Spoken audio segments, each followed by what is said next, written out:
Mary Martin and Dr. Robert Morgan, and I think if we could get the doctors to first just talk about what you did, and then we'll go from there. Gentlemen, if you could indulge us by just putting the mic in front of who's ever speaking, that'd be great. Thank you. Well, I guess to start with, my role in this centrally is really as Director of Spine Trauma to help coordinate trauma care for the complex cases. As folks come in with badly broken spines, we try and put all God's broken children back together. And in this particular case, I discussed with Dr. Mendez and his availability and his immense skill at the craniocervical junction. Dr. Mendez was quite willing to help coordinate this locally and go to work and fix this poor broken individual. And I'm going to defer to Dr. Mendez so he can talk a little bit about the surgery. Thank you. You understand it? I'm just a passenger, and a really grateful passenger. So. Well, first, we're very happy to inform everyone that Jesse's doing great. We were just talking with him. He actually walked for the first time since the accident. And he sat on a chair, walked again, basically, and he's been moving around. So surgery was done yesterday, and it was very successful. We did this in the afternoon. And the first thing is that we realigned the two bones. So besides having a fracture, there was a misalignment between the two bones, which was quite bad because if left alone, it would have meant that both bones would have not moved by themselves or independently afterwards. And after we had them well lined up, we were able to stabilize the fracture through the second cervical vertebra with a single screw going from the front. So it's a very small incision, and you just put a screw through and through the bone that's fractured, and that brings the two fragments together and stabilizes them together. And that's it. We moved them there with Dr. Morgan's help there, and we moved them back and forth, and that was very stable. I think that we could see also that there was good movement between the two vertebrae. And we decided then locking him in a halo, which means the halo that he had, we adjusted it a little bit, and we planned leaving the halo for 4 weeks, 4 to 6 weeks, simply because of the nature of the injury. It was such a violent injury, tremendous amount of energy that not only the bone gets damaged, but ligaments, capsules, muscles pulled, etc., etc. It's not like the low energy type of fracture that we see in other circumstances. So for that, we want all of that to heal, and we expect it to be good enough in about 4 to 6 weeks, at which time we'll be able to take the halo. Add is that one of the capabilities that we have at this hospital is an intraoperative CT scan. And so we were actually able to scan Jesse's neck after we had placed that screw, and Jesse's bone is phenomenal. So it was a very good, solid hold with that screw. But with the intraoperative CT scan, we were able to evaluate the reduction to make sure that the joints were anatomically aligned, where before they were dislocated. And we could see that this was a very good alignment, will heal very solidly. And so we didn't need to go on to further surgery, and certainly not at this point fuse his spine. One important factor in this is he has a mild spinal cord injury, and that he's up walking today. He's recovering after surgery. With the dislocation and with the instability, even in the halo, that was continuing to cause him to have problems. So enabled by reducing him and stabilizing him as we did, now his spinal cord has an optimal environment to heal. And so we do expect him to make some continued tremendous recovery. So after surgery, we kept him intubated with a breathing tube on, simply because of his swelling of his airway, and our team in the intensive care unit was able to take the tube out, so he's breathing by himself, he's starting to swallow, he's talking, he's moving everything, and definitely he's shown signs of improvement of his spinal cord injury, as he had basically when he first arrived to Hennepin County Medical Center, where they really did a very beautiful job stabilizing him and allowing the cord to start healing. So that's it. So he was brought first to Hennepin County Medical Center and then brought here? Yes. That's right. And he didn't have any surgery until yesterday? Until yesterday, yeah. The only thing that was done before was placement of a halo, an attempted reduction, but because of the nature of his injury being so unstable, they couldn't reduce him completely. So, is there any chance you could just bring that model over and show us exactly where the injury is and kind of show us where you put it back together? Okay, I don't know, from there, you can probably not see very well, you're gonna have to zoom quite a lot, is that the first cervical vertebra, this guy over here, is nothing but a washer between the head and the second cervical vertebra.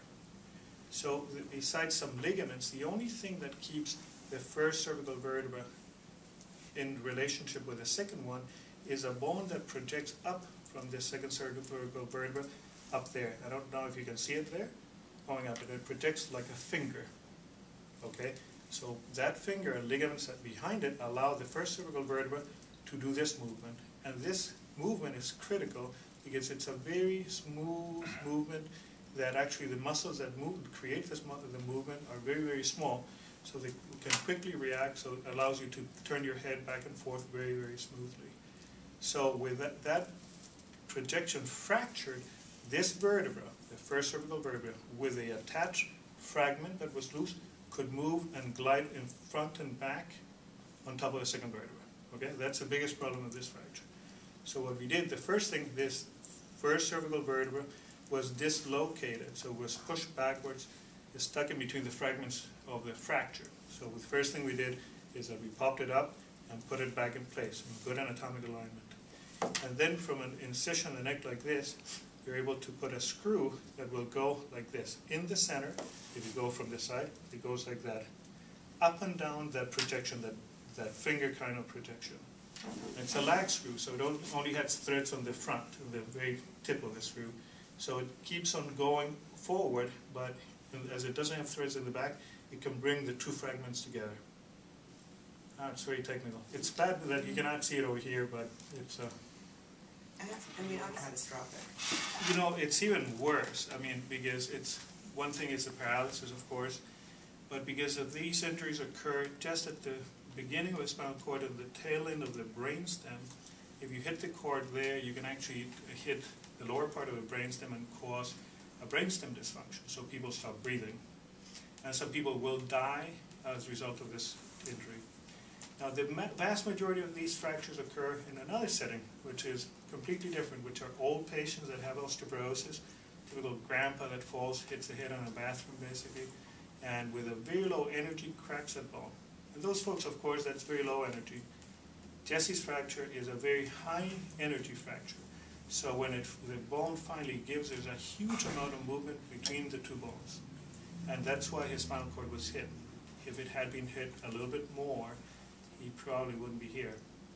Or he would have had much more significant neurological deficits. One of the way that junction is constructed, when God puts us together, there's a lot of room up there for the bone to move. So where in other parts of the cervical spine, a very small amount of motion will cause injury to the spinal cord. In this particular region, there's a significant amount of motion that the odontoid or the dens, this piece of bone, can move and still not leave compression on the spinal cord, which is essentially why Jesse's able to recover. Take him to make a full recovery, and what needs to happen in that process? Typically, with folks with spinal cord injuries, you're looking at 6 months to a year of continued recovery. He has what we would call typically a central cord syndrome, a particular type of spinal cord injury. Now, being as it is at the tail end of the brainstem, there's also some other technical terms it can be, but fundamentally it's a partial spinal cord injury that tend to recover very well. Oftentimes these folks will have more significant symptoms in their hands, discoordination with the hands, fumbling, whereas their legs recover quite well. In Jesse's case, he actually had a fairly significant central cord syndrome in that his legs were having problems telling where his feet were, a proprioceptive deficit, which has resolved as of this morning, which is fantastic. So he's already making tremendous improvement, and we would expect that trajectory to continue. Now, to where that ends, we don't know, and that's where it'll be important over the next 6 months to a year for him to have close follow-up and rehabilitation to make sure that every possible thing that can recover will. Fundamentally, the trajectory of that recovery, though, is a stable mechanical environment.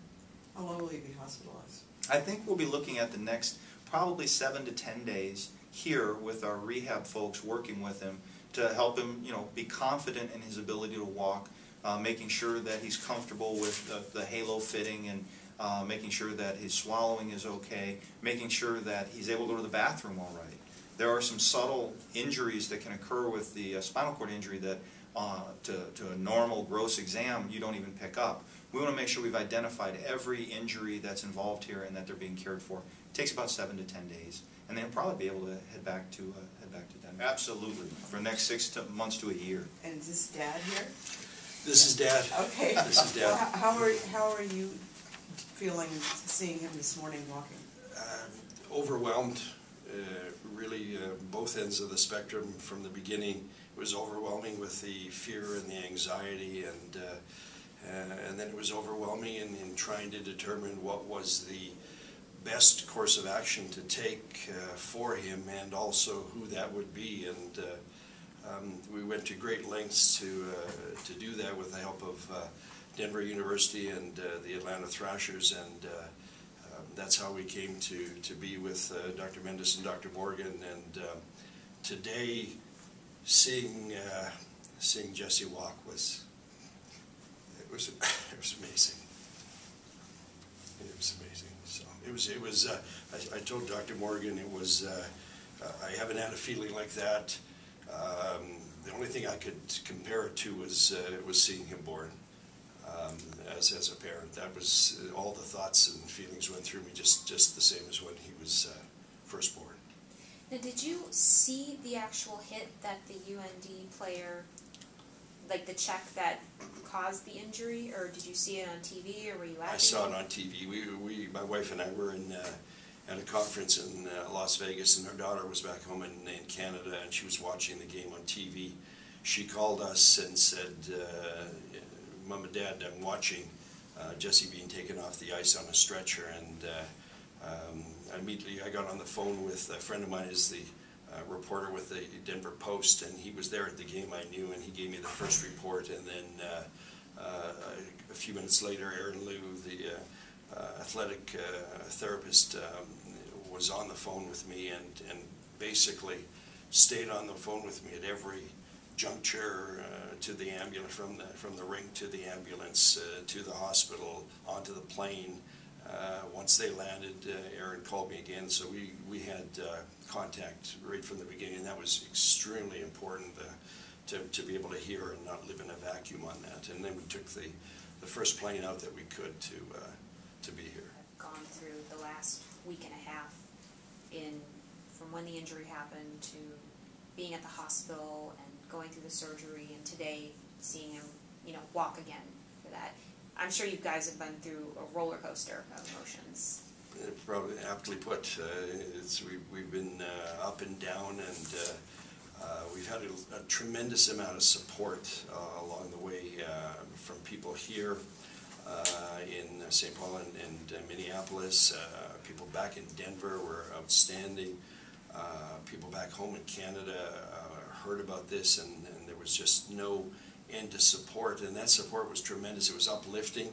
At the same time, we'd read the things that were sent to us by email, and we'd hear voice messages that we would just break down hearing those things. So it's a wide range of emotions, and we've got grandmas back home and Jesse's sisters back home and in Canada, and so we're dealing with them as well, trying to keep them apprised of what's going on. So it's been a wide range of things, emotions, but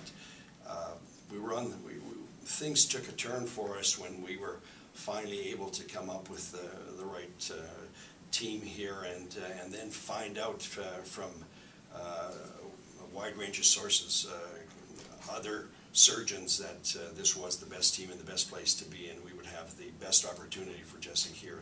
That really, we got onto a different path, and sort of stayed in the moment with these fellas here, and the hospital's been great. The communication process has been unbelievable for us. We haven't had a question unanswered, and it's been like professional and personal and family. It's been tremendous for us. The tube in his throat.